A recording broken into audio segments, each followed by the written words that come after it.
Makikita niyo po dito na ibang lingwahe ang nakasulat, so hindi ko po siya guys naintindihan. Click lang natin itong parang camera para ma-translate siya guys. Click natin ang translate.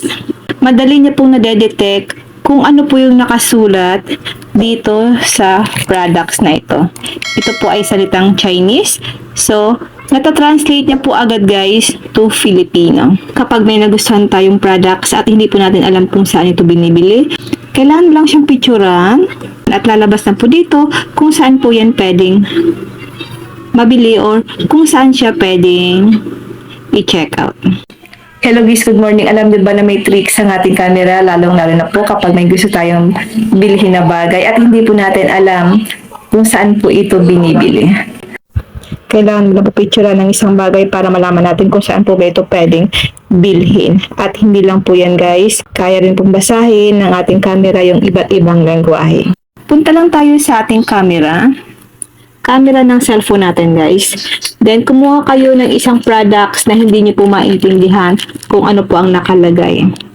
Click natin ang camera.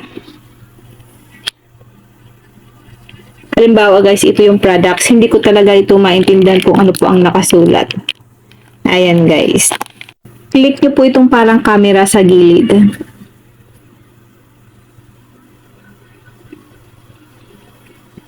Click natin ang translate sa baba.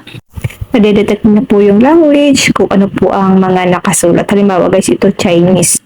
Chinese to Filipino. Ayan guys, automatic po yan na nata-translate. Halimbawa guys, kung ang nakalagay dyan ay Chinese to Filipino, click nyo po ang Filipino.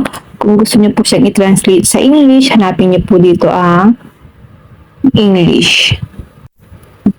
Click natin ang English. Ayan guys, Chinese to English na po yan. Kung gusto nyo pong ibalik sa Filipino, click nyo po ang English.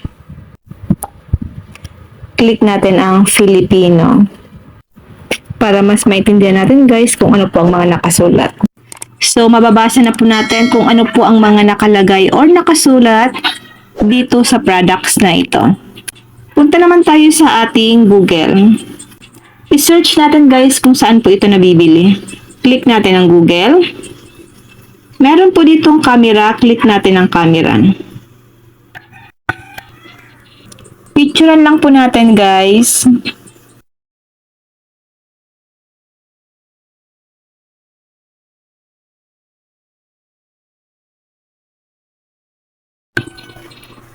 Then, scroll down natin. Lalabas dito guys yung mga kaparehan nitong products. Kung saan po siya pwedeng bilhin. Halimbawa guys, ito naman. Picturean nyo lang po yung products na gusto nyo makita kung saan po siya pwedeng ma-check out or mabili. Then, scroll down lang po natin. Makikita nyo po kung saan po siya pwedeng mabili. Ayan guys, meron siyang Lazada, eBay, Shopee. Ayan, makikita nyo po kung magkano rin po yung price niyan. Hanap pa tayo ng ibang products. Halimbawa guys, itong waterproof na foundation na ginagamit ko. Picturean lang natin ito. Scroll down natin. Ayan.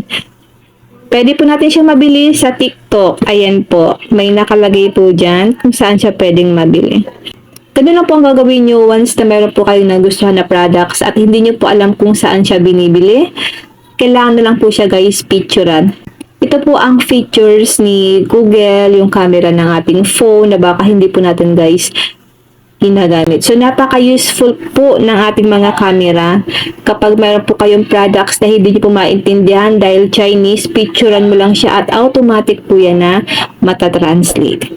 Yun lang guys, sana po may natutunan kayo sa ating video. Huwag po natin kalimutan na i-share ang ating video para mas marami pa pong makaalam ng features ng ating camera. Ayun lang guys, thank you for watching.